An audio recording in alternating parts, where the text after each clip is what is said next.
¿Cómo les va? Bienvenidos a este picadito insólito y necesario. Insólito porque no sé cuándo lo voy a subir y a qué cuenta. Me hackearon, Leonardo Greco, en YouTube y no sé cuándo la voy a recuperar. Pero además hice una nueva, Leo Greco, y hasta que no sea un youtuber consolidado no me permite subir videos largos, y este lo va a hacer. ¿Por qué necesario? Porque nosotros nos ponemos de un lado del pensamiento y llenamos plazas y luchamos por derechos y nos duelen las persecuciones, las cárceles, los encierros, las muertes, las desapariciones. Porque sí, epidérmicamente, ni siquiera hay que lucubrar demasiado. Pero también hay una base teórica para estas dos corrientes, los liberales o neoliberales y los nacionales y populares o industrialistas o progresistas. Para eso voy a compartir con ustedes una clase que tomé en el año 2016 de Economía Política, hice el curso en el Instituto Patria y hubo una clase en especial que me enseñó el ABC. Es como tomar agua para aprender de líquidos y después poder hablar de vinos, ¿no? Es lo mismo que sucede en otras disciplinas.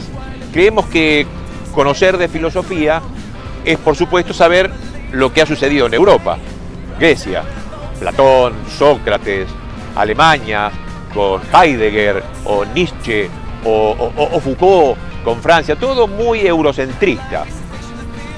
Pero es mucha más amplia la historia del pensamiento. No nos tenemos que olvidar de Japón, de China y del Medio Oriente. Lo mismo con la música. Hablamos de música, la consumimos, nos imponen modas, pero poco conocemos, aunque nos guste mucho la música clásica, qué existió antes del año 1400, porque no hay registros. No hubo notación musical antes de Guido d'Arezzo. Así que qué sonó en el año 1000 no se sabe. Tampoco en la Roma imperial ni en Grecia. Hoy mismo, ¿sabemos los millones de likes y de visitas que tienen intérpretes famosísimos de la India o de Medio Oriente? No sabemos hoy mismo. Estamos ceñidos a un solo mercado. Y está bien, pero si tenemos que hablar de música, tenemos que también conocer cuánto ignoramos de la música. Tanto en el ayer, en la antigüedad, que desconocemos, como en la otra mitad del mundo. Bueno, pues lo mismo pasa con la economía. Somos eurocentristas. Habría que escuchar y ver tantos videos de Enrique Dussel, se los recomiendo, un argentino que vive en México hace 40 años, para entender que los que conocen de capitalismo y lo hacen nacer y florecer 5.000 años atrás son los chinos. Después vienen los rezagados del mundo, que son los europeos, pero que con la revolución industrial invaden a todo el mundo con un modo capitalista que nos hace discutir hoy en día entre liberales y progresistas. Bueno, para conocer un poco eso, este eurocentrista pensamiento de dividir los bienes de esta tierra, es bueno acudir a esta clase porque vamos a entender por qué somos lo que somos, no vamos a cambiar de idea y vamos a entender a los demás por qué obran como obran los otros. Así que los invito a esta clase magistral, participen conmigo de ella. El modelo agroexportador argentino se consolida obviamente en el siglo XIX con lo que se llamó la División Internacional del Trabajo. Pero para llegar al siglo XIX, para llegar a la División Internacional del Trabajo, que después lo vamos a profundizar y explicar un poquitito mejor, esta división del mundo entre centro y periferia, hay que comenzar por el principio. Y comenzar con el principio tiene que ver, empezar con el siglo XVIII. Obviamente, las transformaciones que va a haber en el siglo XVIII van a dar lugar, van a dar pie a lo que después fue el siglo XIX, la División Internacional del Trabajo y la construcción de lo que fue en la Argentina el modelo agroexportador. Y hablar del siglo XVIII es sencillo, es hablar de la revolución industrial. Revolución industrial que se inicia en Inglaterra y fue simplemente nada más y nada menos que la aparición de ¿qué cosa? De la máquina a vapor. ¿Sí? Algo tan sencillo que parece la aparición de la máquina a vapor da lugar a lo que se llamó la revolución industrial en Inglaterra. El tema es que la aparición de la máquina a vapor va a empezar a generar grandes cambios en la sociedad inglesa. Veníamos de lo que era el feudalismo, la mayor parte de la población vivía en el campo y producía en el campo, pero el problema es que con la máquina a vapor empieza a aparecer lo que son las fábricas. ¿En qué industria aparece la máquina a vapor? en la industria textil, ¿sí? La industria más importante de la primera revolución industrial es la industria textil. Y empieza a aparecer la fábrica. El problema para la fábrica es que empieza a necesitar, ¿qué cosa? Mano de obra. La mayor parte de los ingleses, ¿dónde vivía? En el campo, con lo cual la fábrica sin mano de obra obviamente no iba a funcionar, no se iba a consolidar el proceso de revolución industrial, entonces necesitaban que empiecen a aparecer lo que después se conformó como clase obrera. Y la pregunta es, ¿cómo hicieron los ingleses para que aparezca la mano de obra en la fábrica, sobre todo en la industria textil, para consolidar el proceso de industrialización? Literalmente desalojaron al pequeño agricultor del campo inglés, los echaron. ¿Quién los echó? El Estado inglés. Hay un capítulo del Capital de Marx que es muy bueno, que se llama Acumulación originaria del capital, que Marx explica cómo el Estado inglés le expropia los campos a los pequeños agricultores ingleses, se los quita, ¿sí? Los cerca en grandes extensiones, ahí aparecen los grandes terratenientes ingleses, y el pequeño agricultor que antes tenía su pequeña parcela de tierra, ¿qué tiene que hacer? Se tiene que empezar a trasladar. ¿Hacia dónde? No eran ciudades, hacia alrededor de la fábrica. Ahí se empieza a conformar las primeras grandes ciudades en Inglaterra, alrededor de las fábricas de las industrias textiles, que eran estos pequeños agricultores que les habían expropiado su pequeña parcela de tierra y que se ven obligados a trasladarse alrededor de la fábrica. Y es ahí cuando se van a empezar a transformar en obrero. ¿Por qué? Porque el pequeño agricultor se tiene que empezar a mercantilizar. Ahí viene el proceso que se llama mercantilización del hombre. ¿Qué significa esto? Al pequeño agricultor lo que le sacaron es su capacidad de producir sus bienes, ¿sí? Su medio de producción, que era su tierra. Con lo cual, cuando ahora no tiene medio de producción, lo único que tiene para ofrecer al mercado, ¿qué es? Su fuerza de trabajo. Y ese es el proceso de mercantilización del hombre, que es el pequeño agricultor transformado en obrero. Aparece lo que se llama por primera vez la relación salarial, ¿sí? El obrero trabajando a cambio de un salario, ahí empieza a crecer el mercado, porque el obrero con lo que percibe, es decir, con el salario, tiene que ir al mercado a comprar los bienes que necesita para vivir. Porque antes directamente, ¿qué hacía? Lo producía él como pequeño agricultor. Por eso empieza a crecer fuertemente el mercado interno en Inglaterra con el tema de la relación salarial y empieza a generarse lo que es la famosa clase obrera, la primer gran clase obrera, que es la de Inglaterra. ¿Cómo eran las condiciones de trabajo de la primer clase obrera? Horrible. 16 horas por día, no había legislación laboral, ¿sí? Fíjense que no es cambio de un trabajo a otro. ¿Por qué? Cambia todo para lo que fue el obrero. Porque antes el pequeño agricultor fijaba sus horas de trabajo, ¿sí? Fijaba los días que iba a trabajar. El ritmo de trabajo era fijado por el pequeño agricultor. Lo mismo, digo, había producción de bienes de consumo que eran los talleres, ¿sí? También los talleres que van a empezar a pasar con los talleres cuando aparece la fábrica. Quiebran los talleres y el artesano, al igual que el pequeño agricultor, se transforman ¿en qué? En obrero. También tiene que salir a mercantilizar su fuerza de trabajo. Es decir, le costó mucho al pequeño agricultor y al artesano transformarse en clase obrera porque le cambió radicalmente la vida. No había luz, no había electricidad. Por eso era el famoso trabajaban de sol a sol. Las primeras fábricas que eran con grandes ventanales para que entre la luz solar y trabajaban literalmente de sol a sol. Cuando el sol se ponía, empezaban a laburar. Cuando el sol se iba, dejaban de trabajar. Muchos obreros tenían las camas al lado de la máquina. ¿Para qué? Para que apenas aparezca el sol, ¿qué hacían? Empezaban a trabajar. Y apenas el sol se ponía, se acostaban en la cama. Por eso que muchos obreros no se adaptaron, utilizaron mucho a quienes para trabajar en las primeras fábricas. A los chicos, a los niños, ¿sí? Porque eran más manejables, se podían adaptar mucho mejor que el pequeño agricultor y que el artesano a esta nueva forma de trabajo.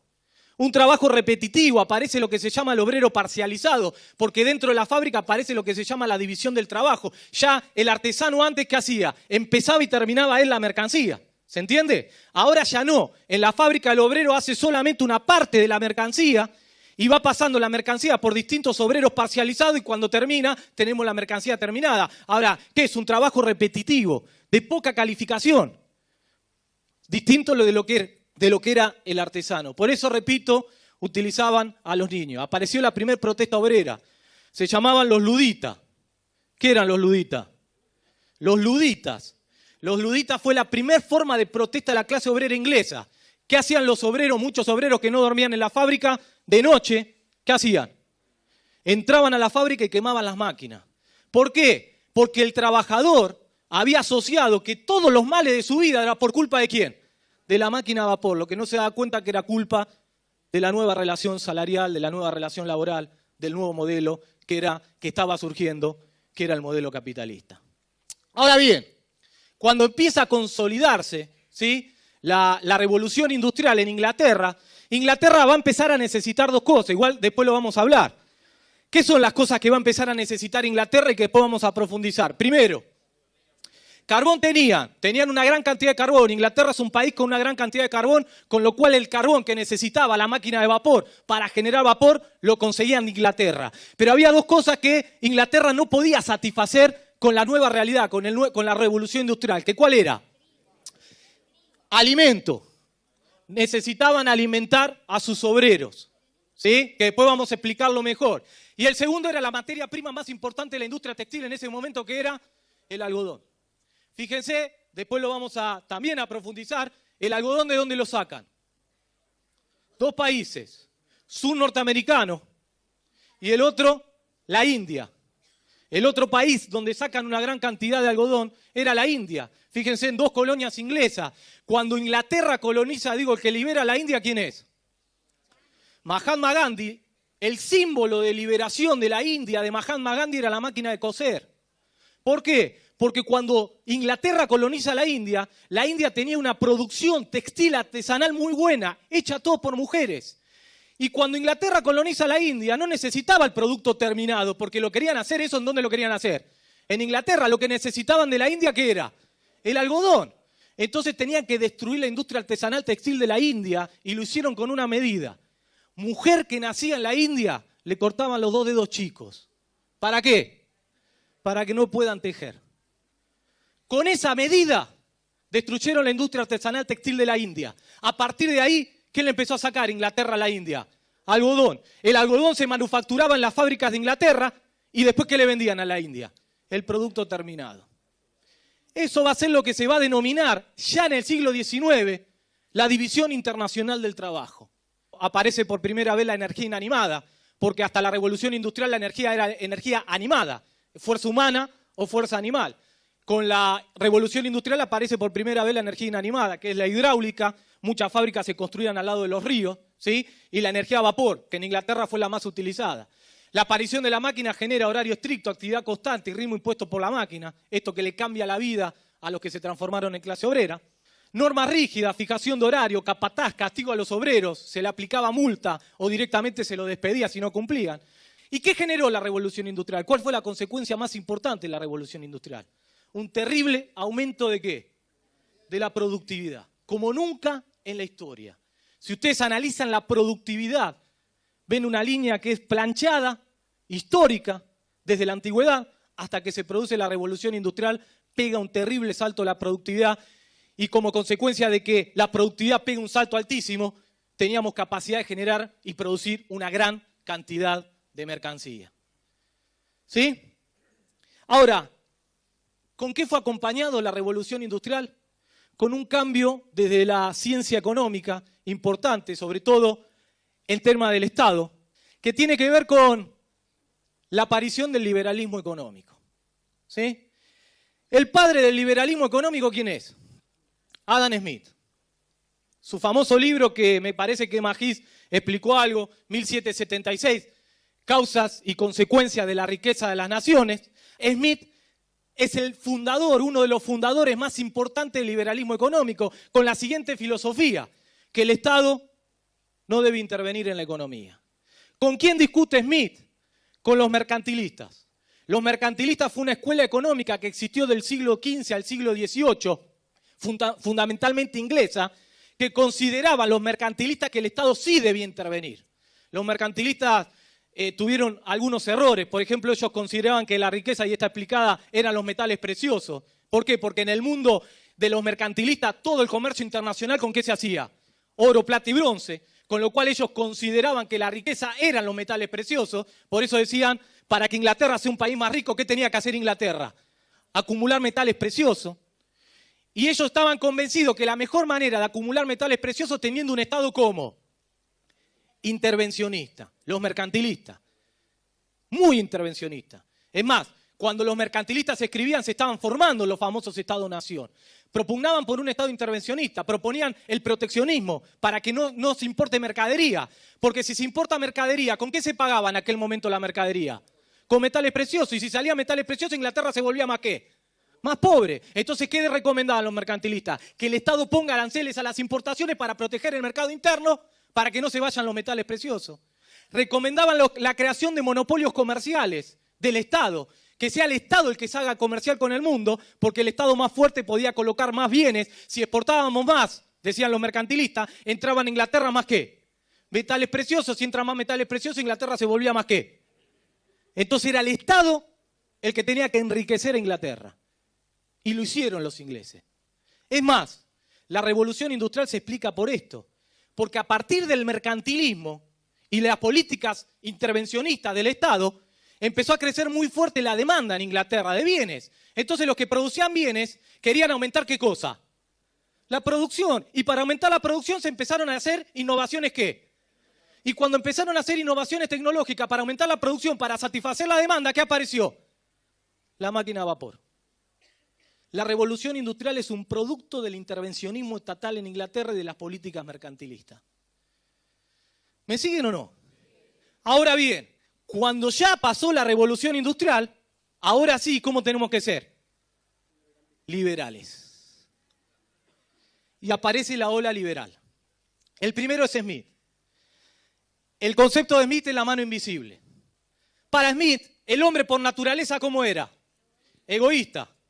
Nacía egoísta. Ahora bien, ¿eso es malo o bueno para Smith? Excelente.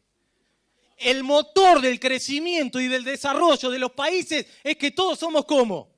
Egoístas. Y Smith logra con el concepto de mano invisible algo increíble, obviamente que después lo vamos a discutir, que es el siguiente. Yo voy a dar un ejemplo, no lo hace Smith, ¿sí? Para entender lo que está tratando de decirnos Smith. Smith lo que dice es, cada individuo va al mercado a satisfacer sus propias necesidades o la de los demás. La propia. Nada más. Es lo único que nos interesa. Ahora, ¿qué dice Smith? Cuando yo voy al mercado a satisfacer mi propia necesidad, colaboro con un objetivo que no buscaba. ¿Cuál es? Satisfacer las necesidades de los otros. Es decir, colaboro con el bien común. ¿Mi objetivo era colaborar con el bien común? No, mi objetivo es satisfacer mis necesidades. Pero gracias a que pude satisfacer mis necesidades, ayudé al otro. Smith dice, ejemplo no de Smith, pero que uno lo puede tomar para entender el concepto. Imagínense, siglo XVIII, niños en la calle, queriendo comer. Y uno podría decir, bueno, dale la plata. ¿Cuál era una institución muy fuerte en ese momento? Bueno, y ahora también. La Iglesia Católica. Dale plata a la iglesia, que ponga un comedor infantil y que le dé comer ¿a quién? A los chicos. Y ahí estás actuando solidariamente, ¿o no?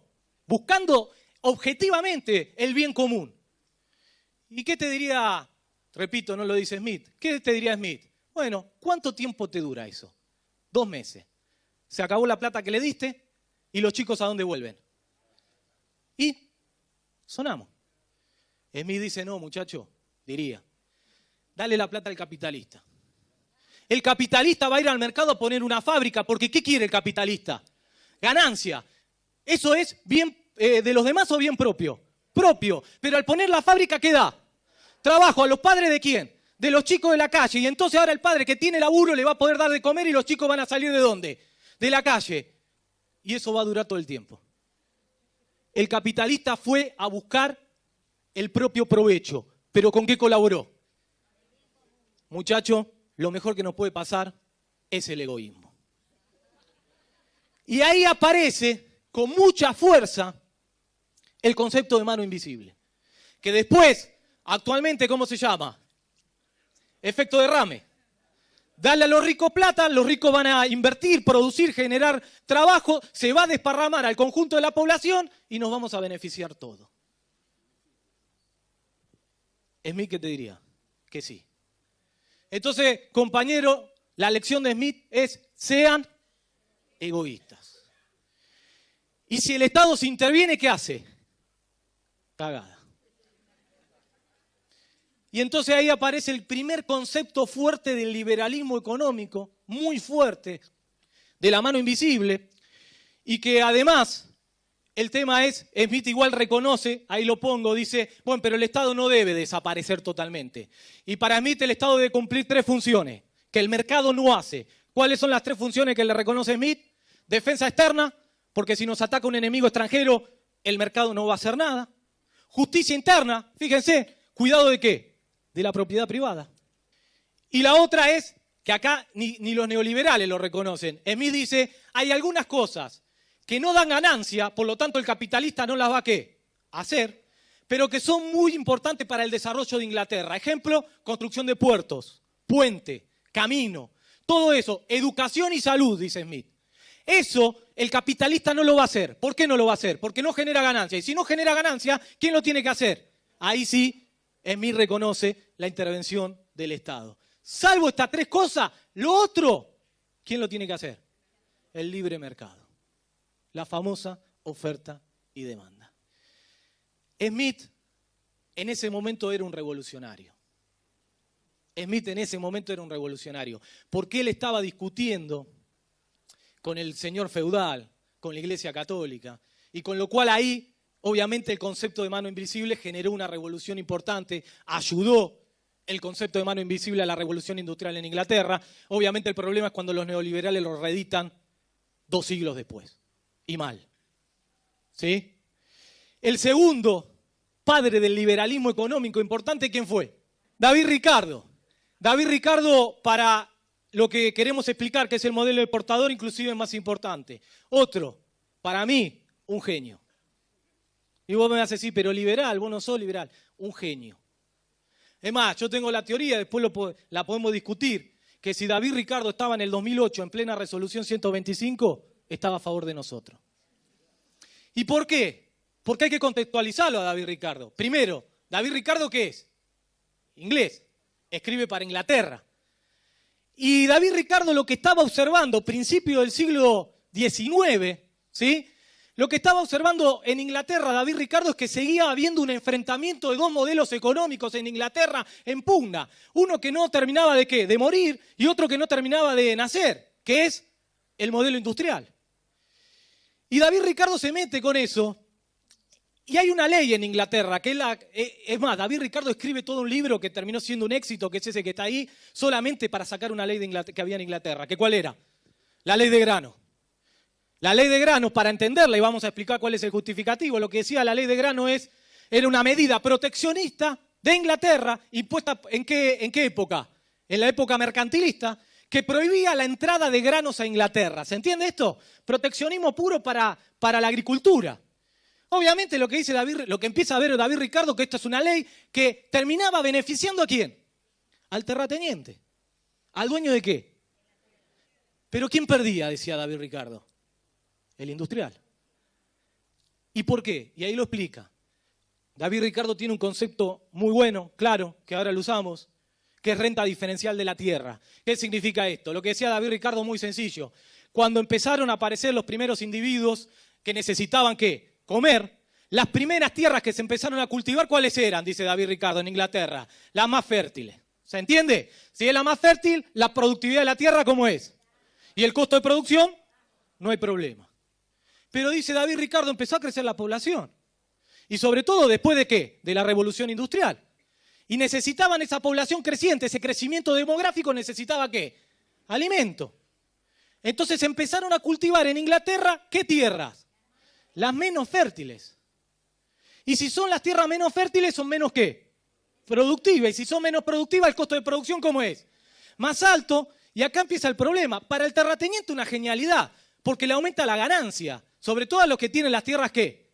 Más fértiles. El problema es que como se comienzan a cultivar las tierras menos fértiles, menos productivas, el precio de los alimentos en Inglaterra empieza ¿qué? A subir.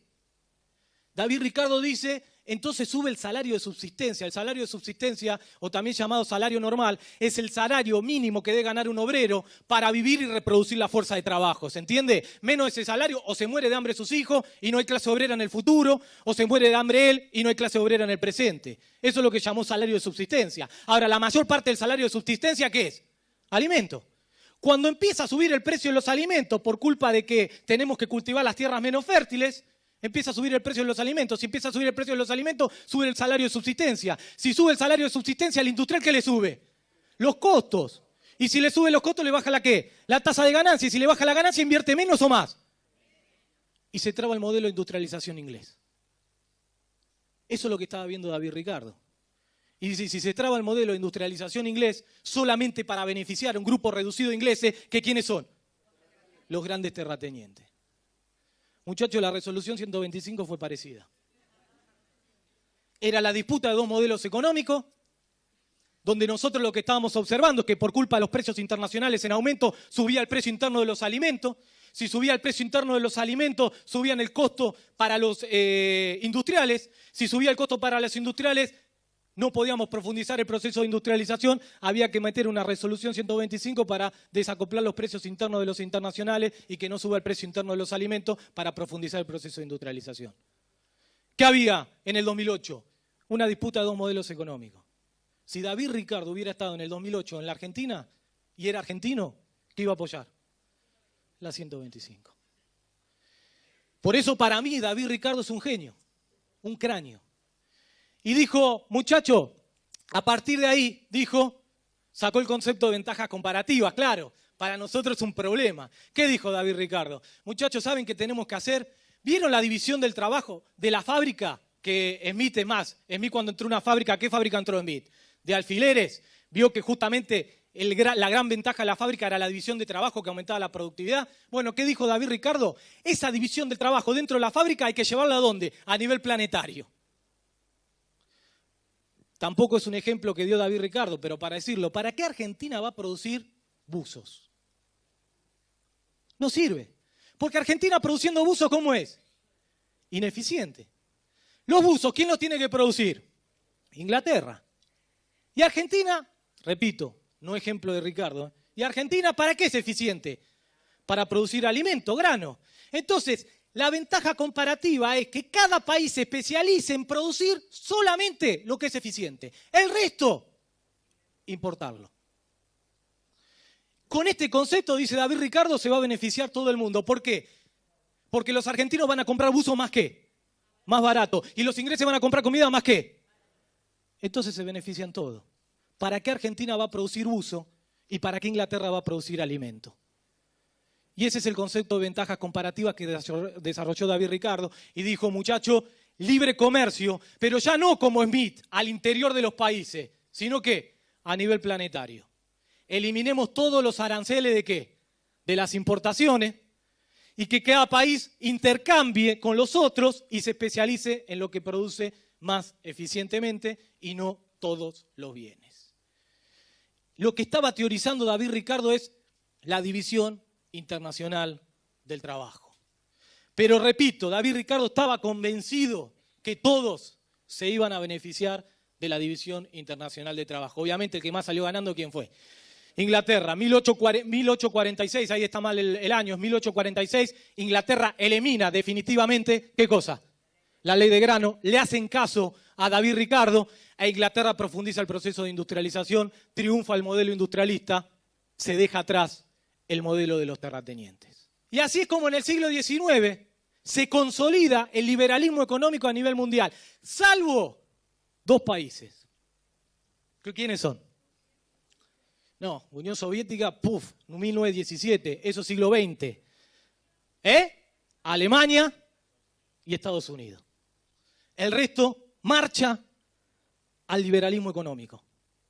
Y aparece en el siglo XIX, ahí se construye el mercado mundial, aparece la segunda revolución industrial, ganó la industria del consumo como la industria textil, empieza a aparecer muy fuertemente ¿qué industria? La pesada, la industria del hierro y del acero, porque Inglaterra y otros países empiezan a construir ¿qué cosa? Los ferrocarriles. Aparecen los ferrocarriles, aparece el buque a vapor. Eso se llamó la revolución del transporte en el siglo XIX. Una genialidad para el mundo porque obviamente reduce los costos de transporte. Internos con el ferrocarril y externos con el buque a vapor. ¿Quién sale a construir masivamente esto? Inglaterra principalmente. Ahora, para producir los buques a vapor, para producir los ferrocarriles se necesitaba la industria pesada, la siderurgia, la metalúrgica, el hierro, el acero. Y empiezan con la industria pesada, y eso es lo que se llamó en el siglo XIX la segunda revolución industrial. Ahora bien, no solo la encabezó Inglaterra la revolución industrial, el otro país que encabezó la revolución industrial, la segunda, no la primera, fue también Alemania, pero principalmente ¿quién? Estados Unidos. Aparece, ¿sí? Después voy a hablar 2 minutos de Estados Unidos, aparecen las nuevas formas de producción que salen de Estados Unidos y que implica también la segunda revolución industrial. ¿Cuáles son las 2 formas nuevas de producción que aparecen en Estados Unidos y de que después se generalizan al resto del mundo? El taylorismo y el fordismo. Clave. El taylorismo, Taylor era un capataz de fábrica que veía que había en la fábrica muchos tiempos muertos. Tiempo muerto es, el obrero está en la fábrica, pero ¿qué? No produce. Hace 2 años encontraron un supermercadista argentino que le ponía a las cajeras, ¿qué cosa? Pañales para reducir el tiempo muerto. No tiene que ir al baño. Ir al baño en la fábrica es un tiempo muerto. Comer es un tiempo muerto. ¿Qué hizo Taylor? Cronometró todo. ¿Cuánto dura un obrero medio para alimentarse en la fábrica? 25 minutos. Listo. Era el tiempo que daban para comer a todos los obreros. ¿Cuánto tiempo tarda un obrero para ir a dónde? 5 minutos. Es el tiempo que tiene el obrero para ir al baño. Redujo al máximo los tiempos muertos dentro de la fábrica. Y después el fordismo, que es, antes, en la primera revolución industrial, yo produzco una mercancía, ¿sí? Soy obrero parcializado, ¿se acuerdan? Y al otro obrero parcializado, ¿cómo le acerco la mercancía? Caminando. Le llevo la parte mía. ¿Ese caminar qué es? Tiempo muerto. Exactamente. Entonces Ford dice, muchachos, el obrero no se mueve más en la fábrica. No camina. El que se va a mover, ¿qué es? La mercancía. Y crea la línea de producción. Entonces el obrero parado hace su parte. Cuando termina la línea de producción, lleva la mercancía ¿a quién? Al otro obrero, pero automáticamente ¿qué le llega? La otra mercancía. Ya no se mueve más el obrero en la fábrica. El taylorismo y el fordismo, digo, tiempo moderno de Chaplin, es fordismo. El taylorismo y el fordismo volvieron a reducir terriblemente los tiempos muertos, aumentaron terriblemente la productividad del trabajador y explotó nuevamente, ¿qué cosa? La producción de bienes. Y eso fue lo que se llamó la revolución industrial. Y además ahora lo podemos transportar mucho más barato, porque ¿qué estaban? Los ferrocarriles y además ¿qué estaban? Los buques a vapor. Se terminó de consolidar lo que se llamó, ahora sí, en el siglo XIX, el mercado mundial. La próxima. Y el mercado mundial es justamente la división internacional del trabajo. ¿Sí? El mundo quedó dividido en 2. Los países centrales, principalmente por ahora encabezados por Inglaterra, pero también ya empezaron a surgir Estados Unidos, Alemania, Francia, los Países Bajos, que eran países industriales que se dedicaban a producir bienes industriales e importaban básicamente 2 cosas, materia prima y alimento. Y exportaban 2 cosas, bienes industriales y capital. ¿Por qué? Porque los ferrocarriles los construían ellos, porque además nos prestaban plata, endeudamiento externo. Todo eso es exportación de capital. Entonces los países centrales se dedicaron a exportar bienes de consumo, industria, capital, e importar materia prima y alimento. Y los países periféricos, ¿a qué nos dedicamos? Y ahí entra la Argentina en esa división internacional del trabajo, en ese mercado mundial. ¿Qué hacíamos? Exportábamos nosotros alimento y materia prima e importábamos bienes industriales y capital. Según David Ricardo, ¿nos íbamos a qué? A beneficiar todos. ¿Me siguen o no? ¿Seguro? Y ahí aparece la otra, sí, el famoso modelo agroexportador. La próxima filmina. Sencillo. Nosotros, ahí tienen distintas etapas. El modelo agroexportador tuvo la edad del saladero, ¿sí? Uno de los saladeros más importantes lo tuvo ¿quién? Rosas, el otro ¿quién? En Entre Ríos. Urquiza, ¿sí? Recomiendo ir al Palacio San José, un lindo museo donde está el casco del Palacio San José, que era el casco de Urquiza, un saladero terrible, ¿sí? También empezó el ciclo lanar, porque también se empezaron a criar ovejas, ¿sí? Para exportar lana. Después ya a fines del siglo XIX, recién ahí empezó a aparecer la agricultura, trigo y maíz, ¿sí? Primero, en el primer momento del modelo agroexportador, la agricultura no era lo importante. ¿Qué era lo importante? La ganadería, se exportaba tasajo, sí, que era carne salada, se exportaba eso, lana, cuero. Y después sí, en el siglo XIX, con algunas mejoras, innovaciones tecnológicas como el ferrocarril, etcétera, empezó a aparecer la agricultura que empezó a desplazar en parte a la producción de ganado, y ahí apareció el trigo, el maíz, pero también empezaron a aparecer, ¿qué cosa? Al final del siglo XIX, principio del XX, los famosos frigoríficos, ya empezamos a exportar carne congelada, con lo cual se rotaba agricultura y ganadería, ¿sí?, para exportar tanto agricultura como bienes de ganado. Básicamente era, la filosofía no cambiaba, que era exportar alimento e importar bienes industriales. La visión mitrista que nos enseñan en la escuela, le enseñan la visión mitrista de la historia. Y la visión mitrista dice que durante el modelo agroexportador, el Estado, ¿cómo era? Chico, liberal, ¿sí? No intervenía, en sintonía con lo que estaba en el mundo, ¿sí? El liberalismo económico. Y la realidad que, un gran mito, el Estado del modelo agroexportador creo que fue uno de los estados más intervencionistas de nuestra etapa. Y vos decías, mirá, ¿cuántas familias se quedaron con la pampa húmeda, la tierra más rica del mundo? Y esto es literal. Nos quejamos de la humedad, pero la humedad es lo que le da fertilidad al suelo. Rusia tiene una pampa, pero que es seca, no pueden producir alimentos. Nuestra tierra es la más productiva del mundo, la pampa húmeda. El costo de producción de alimentos en la Argentina es bajísimo. 360 familias se quedaron con toda la pampa húmeda. Y también más, al sur. 360 familias. Googleen, tienen los apellidos de todos. Y ellos necesitaban 3 cosas. Yo me acuerdo cuando empezó la resolución 125, repito, estaba dando clase de economía en un colegio secundario de 3 de febrero, colegio público. ¿Sí? Y empieza la resolución 125, ¿de qué voy a hablar? De la resolución 125. Y le hago una pregunta a los pibes, a los alumnos. ¿Cuál fue el modelo económico más exitoso de la historia argentina? Habían tenido 2 años de historia, con lo cual sabían de historia. Y el 99,99% de los pibes, porque uno faltó, me respondió el modelo agroexportador. Y ahí me di cuenta que perdíamos la resolución 125. Porque eran pibes de secundario, de colegio público del conurbano bonaerense. Entonces yo le preguntaba, ¿y por qué? Y me daban 2 respuestas de la visión mitrista.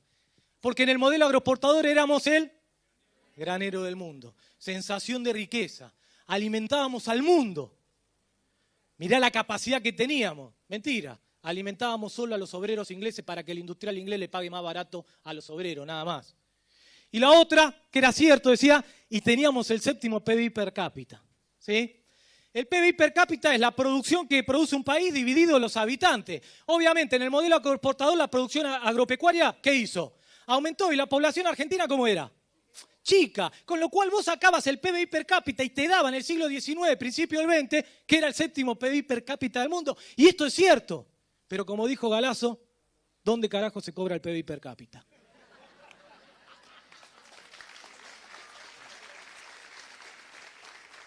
En ningún lado. Y entonces la pregunta es, ¿cómo medís el éxito de un modelo económico? ¿Por el PBI per cápita? Eso es una medición neoclásica, ortodoxa. No, si la población vive bien o vive mal.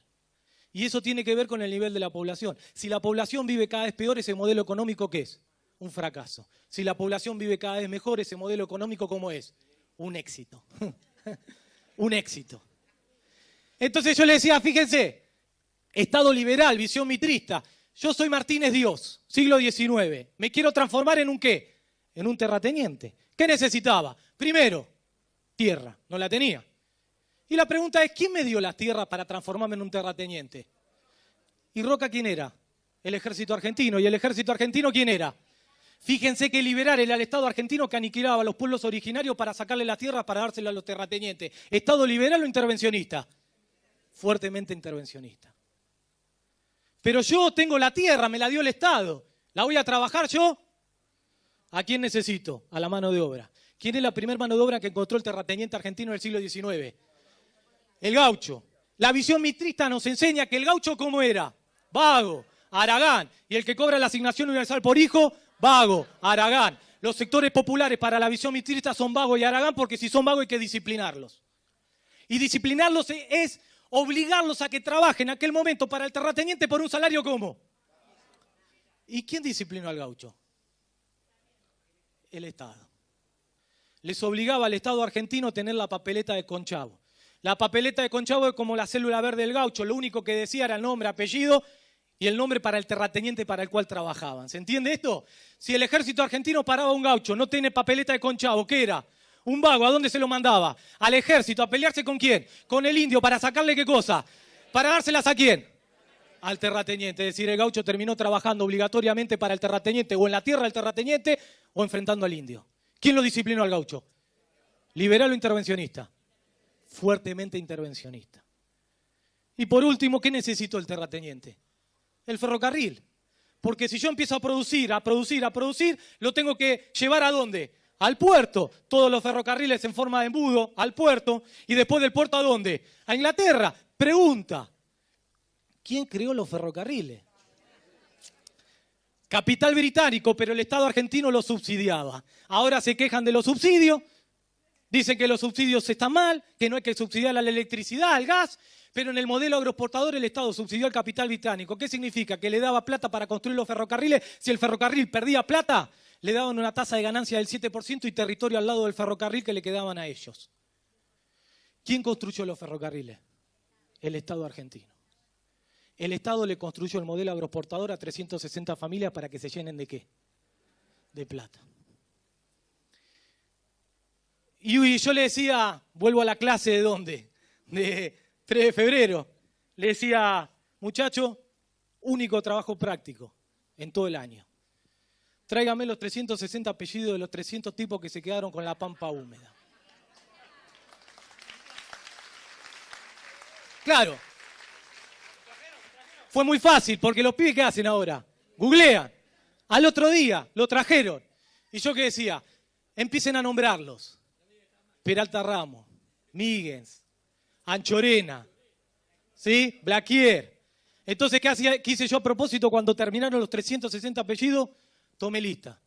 ¿Y qué era? Rodríguez, Martínez, Fernández. Y le decía, muchacho, ¿hay algún Peralta Ramos acá? No, profe, eso están en Recoleta. Bueno, por eso le dije, si ganan ellos, prepárense la papeleta de Conchavo, porque ustedes van a ser los gauchos del siglo XXI. Y así terminamos.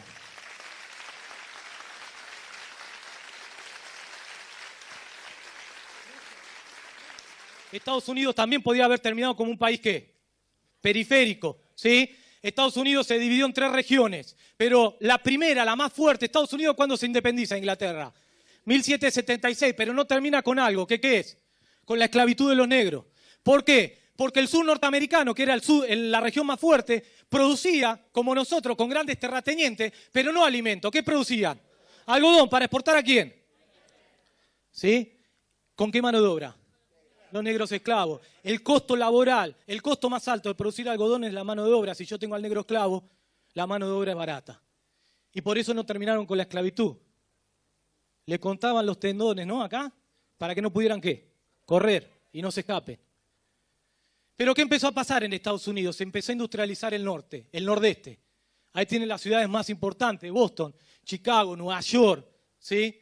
Son las ciudades que empezaron a industrializarse. ¿Y qué industria apareció en el norte? La industria textil. De la primera revolución, ¿qué? Industrial, 1840. Empezó a aparecer la industria textil en el norte. Ahora bien, el norte industrial le decía a los terratenientes del sur, muchacho, ¿qué quiero? El algodón. Y el terrateniente del sur los miraba y le decía, no, ¿a dónde lo voy a vender? A Inglaterra. ¿Por qué? Porque gano más plata. El precio interno del algodón en Estados Unidos, ¿qué era? Alto. Con lo cual los costos de la industria norteamericana, ¿cómo eran? No podían competir con la industria británica por culpa de los terratenientes del sur que querían ganar muchísimo más plata exportando algodón que vendiendo al mercado interno. Y si uno le hace caso a algunos que dan vuelta acá, bueno, Estados Unidos lo resolvió por consenso esto. El consenso norteamericano. 5 años matándose a tiro los norteamericanos, guerra civil de secesión. Estados Unidos, el norte, dijo, voy a liberar ¿a quién? A los negros. Le interesaba a los negros libres por 2 cosas. 1, porque necesitaba mano de obra. 2, porque el hombre libre consume más que el esclavo y ellos vendían productos para el mercado interno. Pero lo que más querían, ¿cuál era? El algodón. Inglaterra, ¿quién financió? Al sur. Rezaba que gane el sur. Si el sur hubiera ganado, Estados Unidos seguía siendo un país periférico, productor de materia prima para exportar a los países desarrollados. Ganó el norte. Primera medida, liberar a los negros. Felices. Segunda, reforma agraria. Le expropió los campos a los terratenientes, los dividió en pequeños minifundios, se los dio a pequeños agricultores libres y le dijo, sigan produciendo algodón, ¿pero para dónde? Para el mercado interno. Y ahí vino el proceso de profundización más rápido de industrialización de Estados Unidos. Ya a fines del siglo XIX competía palmo a palmo con Inglaterra, con el Fordismo, el Taylorismo. Después ganó las 2 guerras mundiales y se transformó en el país por excelencia. Lección de Estados Unidos. ¿Cuál es? No hay proceso de industrialización posible teniendo terratenientes. No hay. Porque obstaculizan el proceso de industrialización, porque no les interesa industrializar. Digo, no, guerra civil y todo eso, obviamente que no. Cuando digo esto, digo ganarlo electoralmente, democráticamente, en términos de modelo económico. En términos de modelo económico. Y eso es lo que terminó haciendo Inglaterra. Fíjense, 1861, la guerra de secesión civil norteamericana, ¿quién la perdió? El sur, pero también la perdió ¿quién? Inglaterra. 1861, Inglaterra dijo, no me puede pasar en el sur de América lo mismo que en el norte. Guerra de la Triple Alianza. Le dijo a Brasil, Uruguay y la Argentina, ¿destruyan a quién? Porque Paraguay era el único país industrializado de América Latina. Destruimos al Paraguay, lo destruimos, y a partir de ahí toda América Latina se unió a la División Internacional de Trabajo como países periféricos, abastecedores de materia prima y alimentos, y Estados Unidos tuvo el proceso de industrialización, y así terminaron o siguieron las historias nuestras. Y para terminar, el modelo agroexportador dura, a ver la próxima, el modelo agroexportador dura ¿hasta qué año?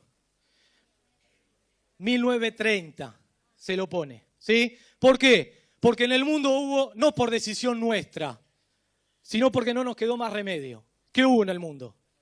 La crisis del 29, la Gran Depresión, la crisis más importante del mundo, ¿sí? ¿Que empezó en dónde? En Estados Unidos. Pero ¿qué pasó? Que todos los países empezaron a volver ¿cómo? Proteccionistas. Con lo cual, ¿qué empezó a pasar a países como la Argentina? No podíamos exportar más alimentos.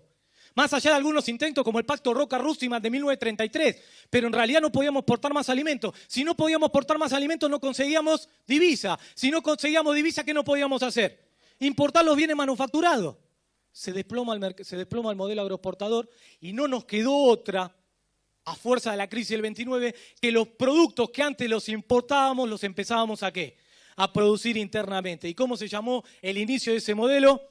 Industrialización por sustitución de importaciones, es decir, empezamos a industrializar a fuerza de la crisis productos que antes lo importábamos de Inglaterra. ¿Cuál era? Obviamente, en el medio ahí está el golpe de Estado de Irigoyen internamente. Los conservadores, ¿qué pensábamos? Bueno, industrializamos un poco para salir de la situación y después ¿qué? Volvemos al modelo agroexportador cuando el mundo se normalice. En términos de teoría económica, en medio de esa crisis, ¿quién aparece? Keynes y el keynesianismo. Y ahí, para ir terminando mi parte, Keynes, lo importante de Keynes es, muchacho, el liberalismo económico no existe. ¿Por qué? Por una sencilla razón. Es mentira que el bien individual siempre termina, como decía Smith, en el bien ¿qué? Colectivo. Porque si vos estás en el medio de una crisis, sos empresario, es racional desde el punto de vista micro del empresario ¿qué hacer en el medio de la crisis? Echar gente. Microeconómicamente es racional. ¿Y vos qué le vas a decir al empresario? No, mirá, dejalo, se te desploman las ventas. Echan gente. Ahora, ¿qué dice Keynes? Eso es racional desde el punto de vista micro, pero la racionalidad micro se transforma en irracionalidad macro. Porque si todos los empresarios racionalmente empiezan a echar gente, se desploma el consumo. Si se desploma el consumo, en lugar de salir de la crisis se profundiza.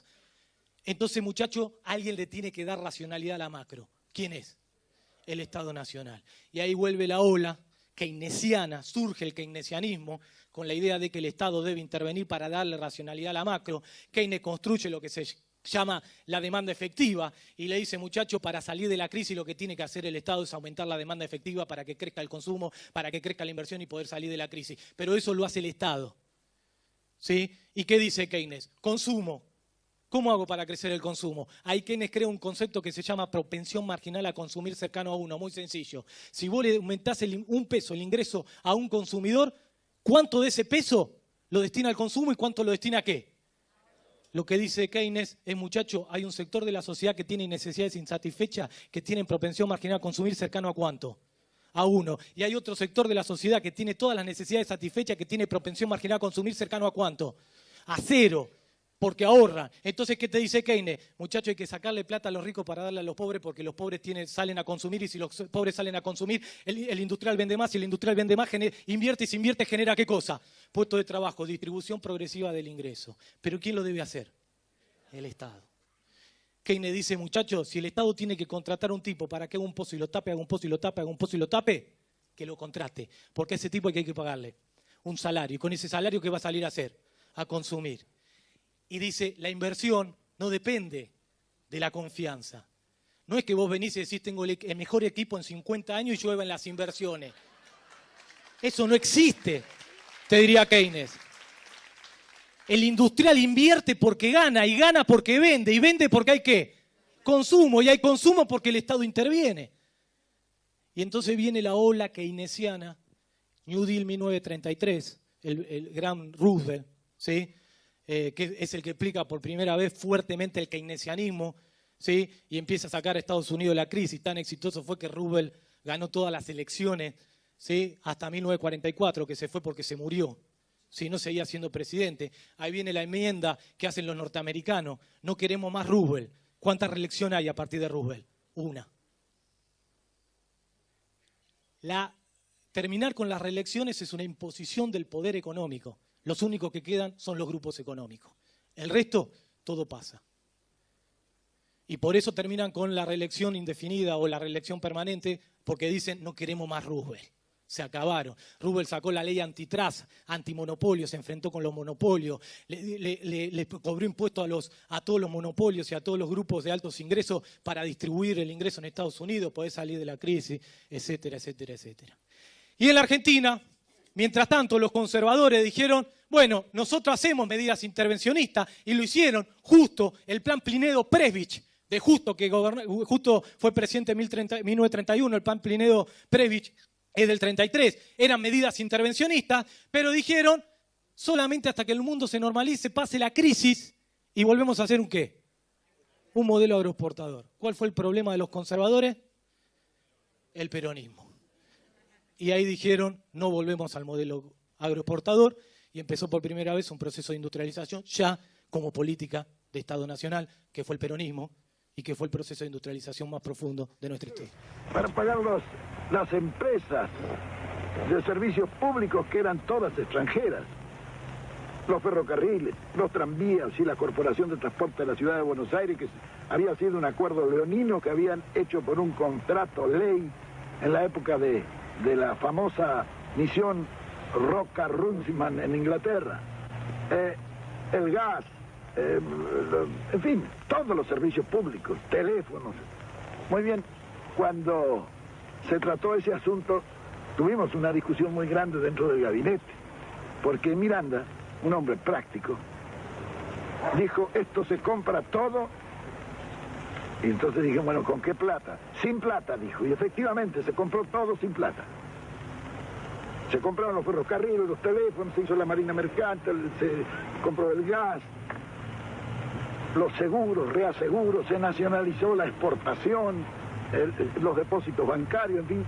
Todas esas medidas permitieron que nosotros bajáramos sistemáticamente los servicios financieros al 10% de entrada.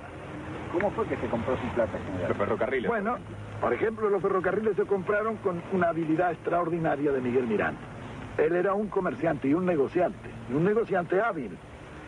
Él hizo correr primero la voz de que nosotros compraríamos los ferrocarriles. Los ingleses, que habían terminado la guerra y andaban un poco pobres, se vinieron enseguida a venderlos.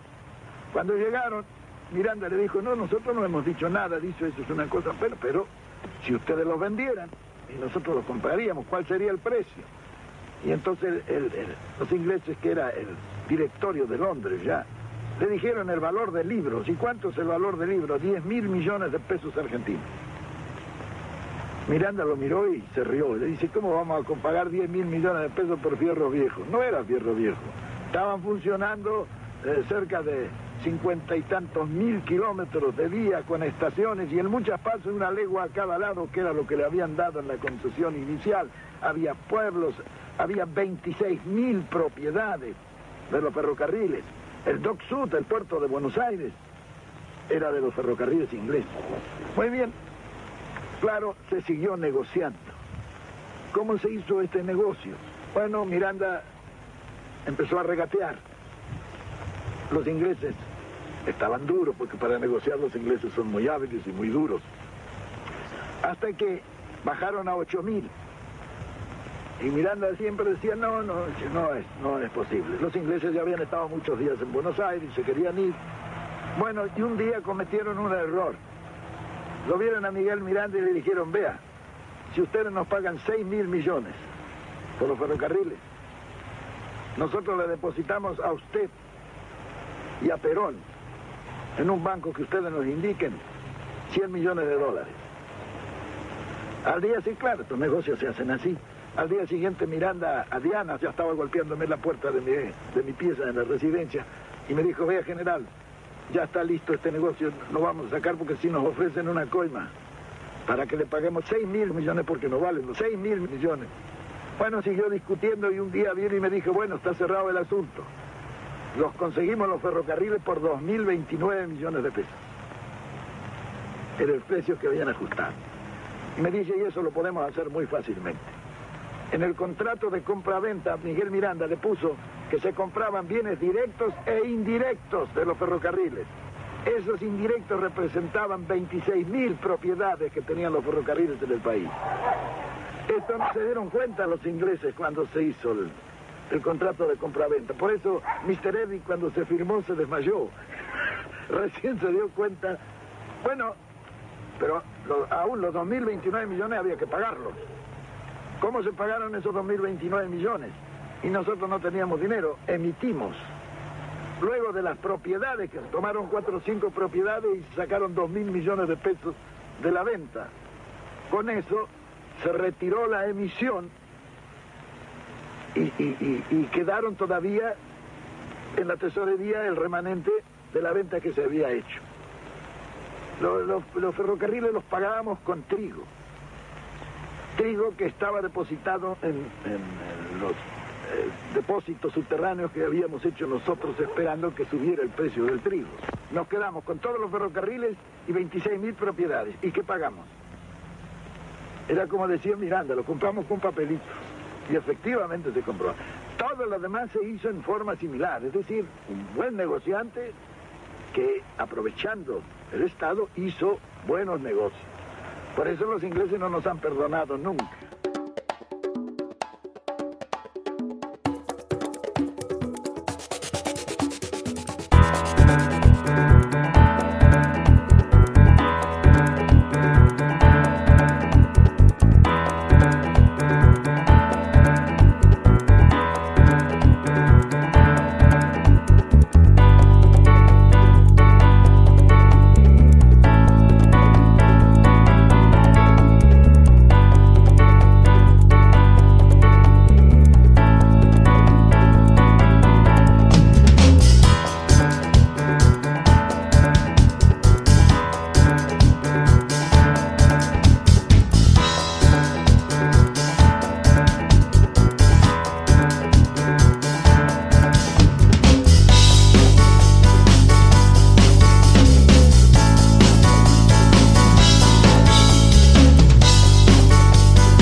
La mayor revolución tecnológica y científica de la historia.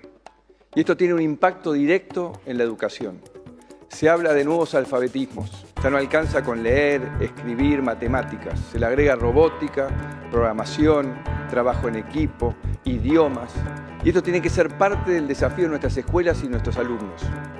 Emprendimos una revolución en la educación desde el primer día de gobierno. Pero para ello teníamos que saber cuál era el punto de partida. Por eso lanzamos las pruebas Aprender, al principio resistidas, pero hoy muy apoyadas. Y lamentablemente los resultados fueron muy malos. Confirmamos lo que los padres ya sabían. Muchos chicos que terminan el colegio con problemas para comprender textos y para multiplicar. Empezamos con lengua, con distintas formas de enseñanza. Los resultados fueron impresionantes. Mejoramos en todas las provincias y redujimos la brecha entre los mejores alumnos y los peores alumnos. Ahora empezamos con matemáticas. Hemos capacitado 75.000 docentes en nuevas técnicas para enseñar matemáticas y los primeros resultados también son muy buenos. Adicionalmente, le llevamos internet a 5 millones de alumnos y además pusimos robótica y programación desde jardín de infantes. Uno de los 5 países del mundo reconocido por la UNESCO por haber hecho esto. Más allá de esta distinción, lo importante es que le estamos dando las herramientas a los chicos para acceder a los trabajos del futuro. Y como nos fue realmente tan bien, ahora vamos por más. Queremos en el próximo periodo llevar inglés desde jardín de infantes, a distancia, para lo cual el desafío es llevar internet a todos los alumnos de la Argentina, incluyendo las escuelas rurales. Eso significa que, digamos, que finalmente van a tener todas las escuelas. Cuando llegamos, ninguna escuela, tenía internet en todas las aulas. Esto es lo que se puede hacer en la Argentina cuando se pone la verdad sobre la mesa y se trabaja en equipo. Las cosas se mejoran. Bien, su tiempo. Les recordamos que estamos hablando de educación y salud, 2 pilares fundamentales para el crecimiento de cualquier país. Tiene la palabra ahora el candidato Alberto Fernández. Muchas gracias. Miren, si hay 2 cosas que no atendió el gobierno de Mauricio Macri son la salud y la educación. La salud no solo dejó de ser un ministerio. Los hospitales entraron en crisis, los insumos entraron en crisis, las vacunas entraron en crisis. Volvieron a asomar enfermedades que creíamos desaparecidas. Así como a Macri no le interesa la salud pública, tampoco le interesa la educación pública. Claro, él piensa que hay gente que tiene la desgracia de caer en la educación pública.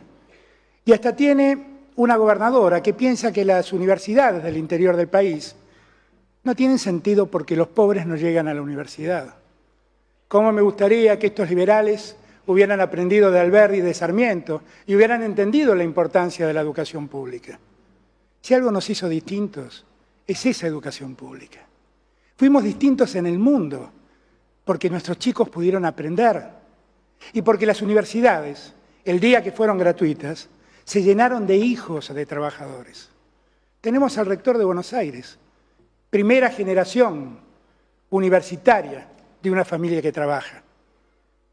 Yo le voy a prestar mucha atención a la educación, porque verdaderamente yo creo que ahí está el futuro.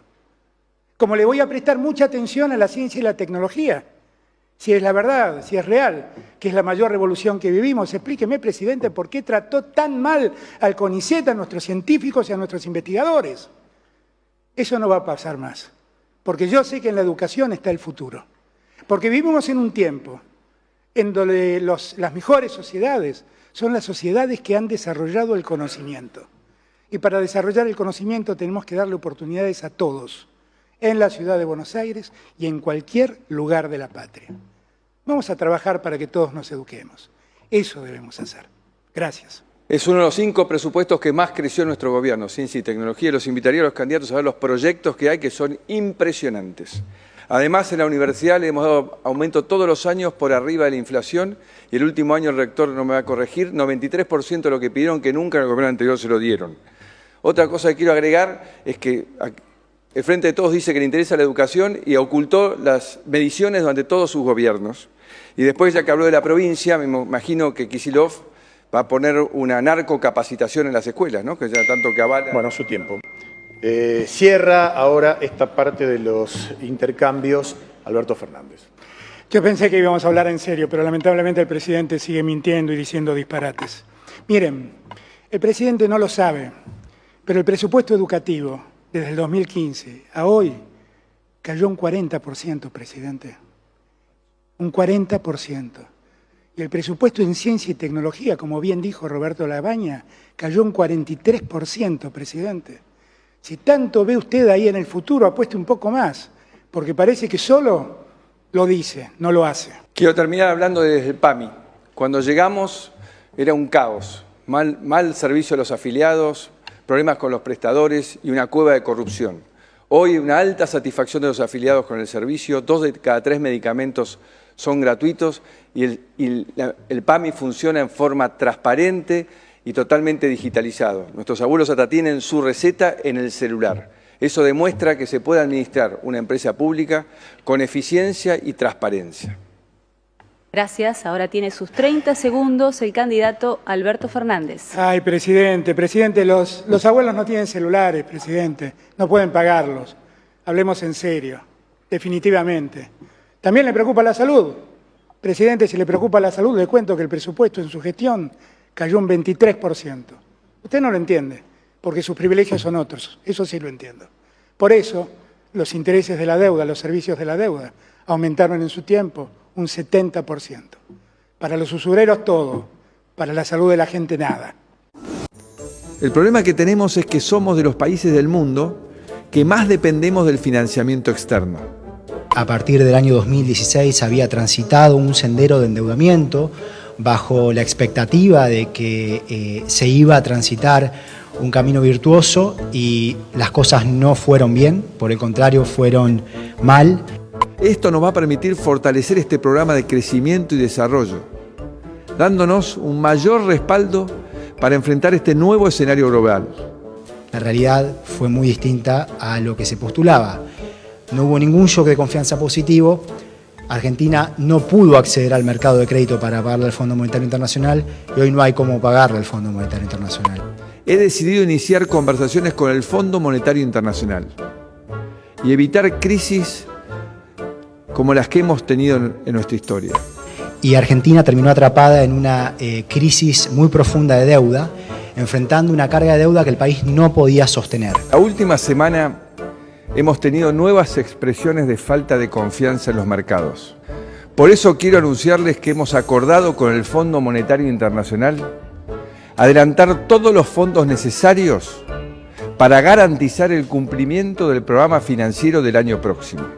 A partir del año 2018, entre el 2018 y el 2019, Argentina tomó 45.000 millones de dólares de deuda con el Fondo Monetario Internacional, bajo la premisa de que eso iba a restaurar la confianza en los mercados y que entonces Argentina iba a poder acceder a un costo del crédito más bajo nuevamente a los mercados y pagar esos 45.000 millones de dólares que constituyeron un récord en la historia de préstamos del Fondo Monetario Internacional.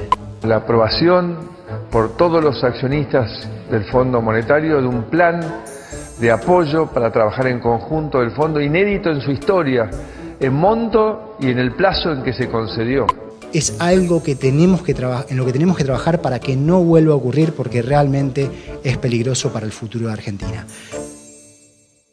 Greco querido, ¿cómo estás? Qué contento se te ve. Sos de los pocos hombres que hacen política, que militan, que son activistas y que se los ve cada vez más radiante. Todos los demás hechos mierda del odio. Todos extrañamos el encuentro con la familia de los domingos y todos extrañamos el asado con los amigos, todos extrañamos el picadito. Hola, Leonardo.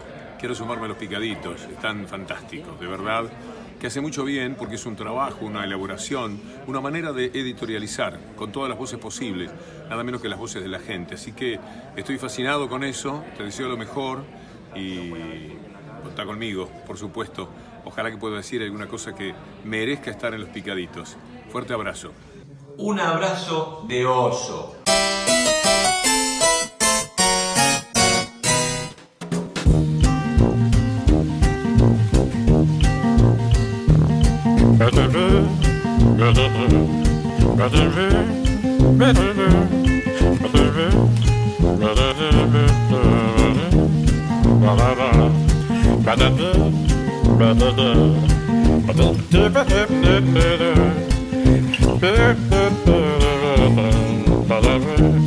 Ba-da-ba